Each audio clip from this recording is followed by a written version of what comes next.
Hello, good morning sa inyo lahat mga ka-abroad, mga ka-ex-abroad. Happy Sunday! At dahil Sunday ngayon, wala tayong gagawin, wala tayong trabaho.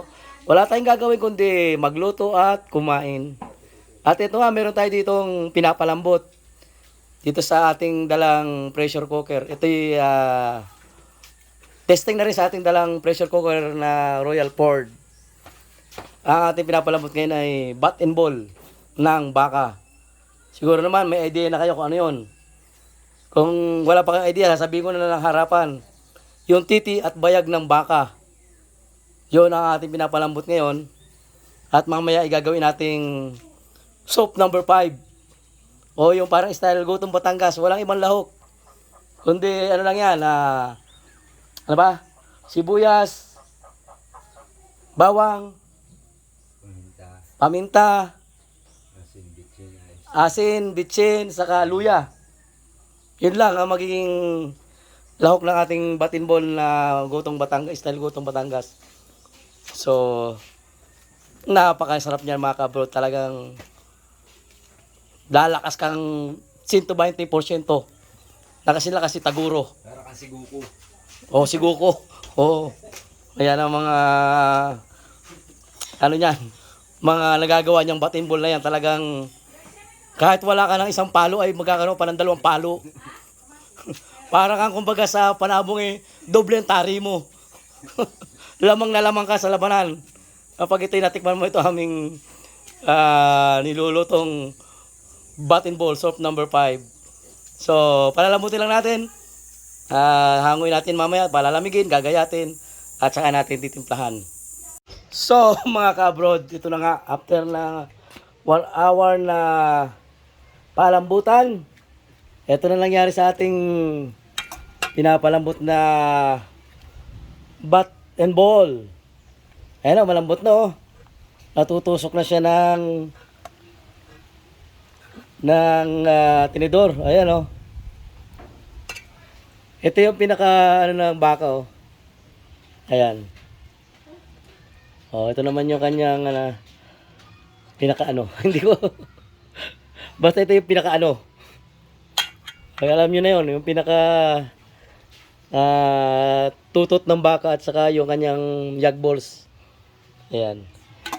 Palalamigin lang natin at ating gagayatin na ito para magawa na nating bat and ball soup number 5. O yung parang kumbaga sa Batangas yung gotong Batangas. Tingnan nyo naman yung pinagano no. Yung pinaglagaan niya oh. Ayan. Napakasarap ng ano nito. Napakasustansya nitong pinaglagaan nito. Talagang nandiyan lahat yung mga vitamins niyan, mampalakas. Palamigin lang natin at atin na itong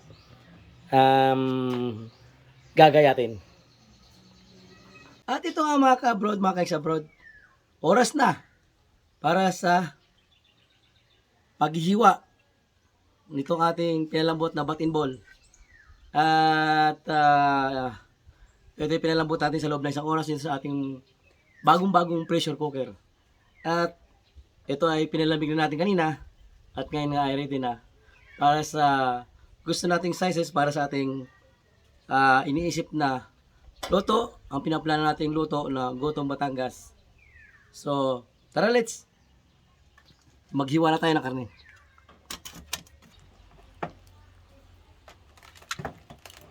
Wow! Super lambot na oh. Ito yung masarap dito, itong balat ng baka. Tingnan nyo naman mga kabrod, mga ano lang. Ito lang kalalaki. Para dumaan lasa.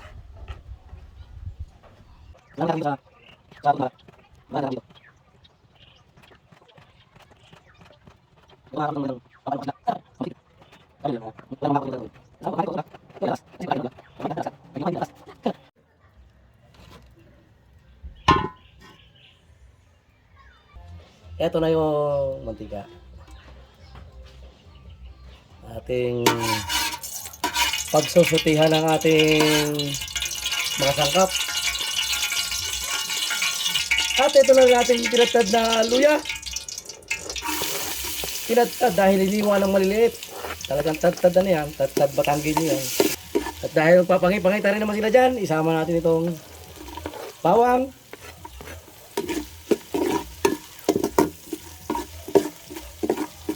Ang bango na mga kabrod. Mga kabrod. Sibuyas, bawang, at luya. Yan, hayaan lang nating medyo mag brown. Ayan mga kabrod. Hintayin na natin ito maging brown ng konti ito ating mga ingredients. Sibuyas, bawang, at luya. Ngayon mga kabrod, mga kabrod, yung ating ginayat na button ball ng baka, ilagay na natin. Ayan o. Ito yung malambot na. Talagang kaunting kulo lang ito eh. Sabi nga pwede na. Ayan o. Suwabe sa grabe.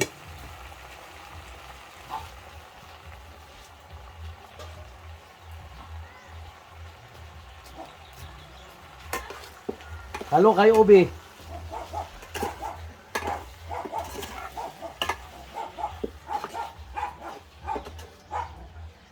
Yan mga kabrod oh. Halo kayo ubi. Tapos sasabawan natin ng kainaman. Ibig sabihin ng kainaman, katamtaman. Ito na ating sabaw.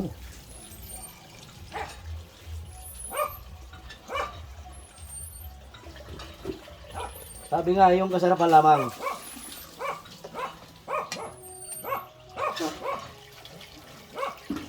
Ayan. Puro laman yan.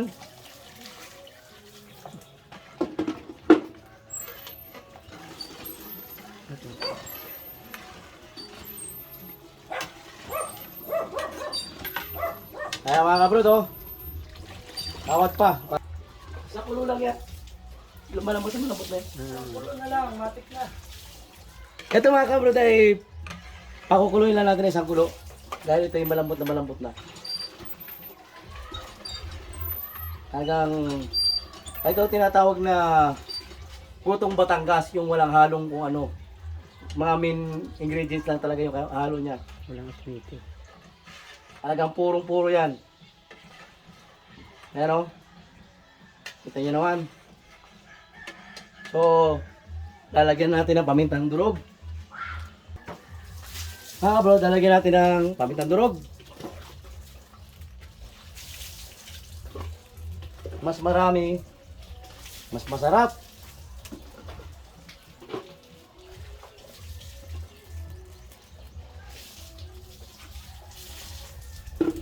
Ayan. Huwag kayong manghihinayang sa paglalagay ng ingredients. Dahil nandun ang sarap niyan. Pag hindi nyo tinipid, tipid din ang sarap niyan. Lalagyan na rin natin ng konting Ajinomoto. Hop. Yan, mga kabrod, mga keksabrod. Ano pa kulang yan? Siyempre asin. Lagyan natin asin yan. Para lang matimpla natin.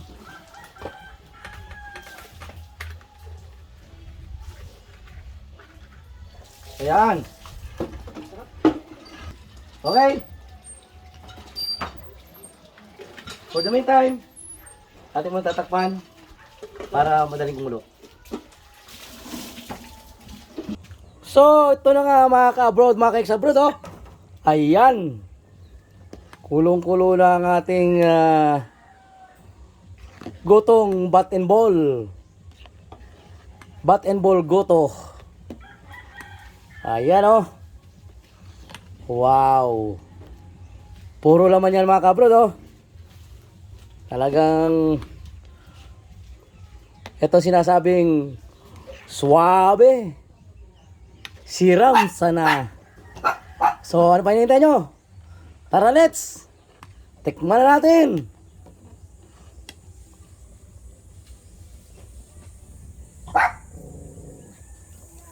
So, ito na nga mga kabrod, mga keks-abroad, time para sa TK Man portion.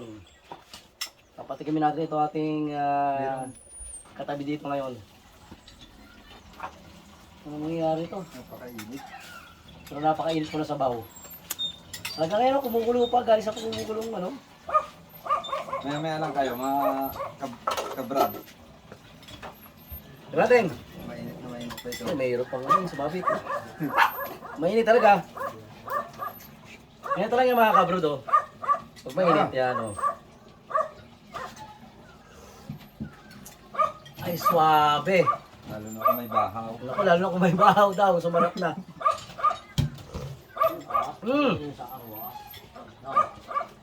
Mainit, napakasarap nito. Kaso, hindi pa kaya ng ano, ibig. Konti-konti lang. Napakalambot. Malinamnam. At sadyang ang sarap na sabaw. Talaga naman siguradong kagigiliwan nyo to mga kabrod, mga keks-abroad. Mainit lang talaga ito.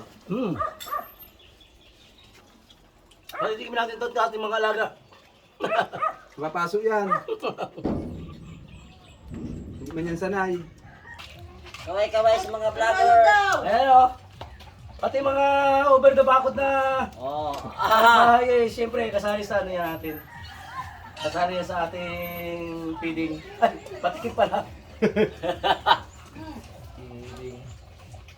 Ah, sabaw na lang. Masarap pa sabaw. Mga ka-tomar. Okay, thank you. Okay, sige. Sabay buga mamaya. Oh. Ahem. Sabay bugalo. Meron pa dito, isa pa. Ito pa oh. Ito na. Dadali naman sa Aday natin dito sa mga delivery sa mga sa mga magnanasing. nagtutuma.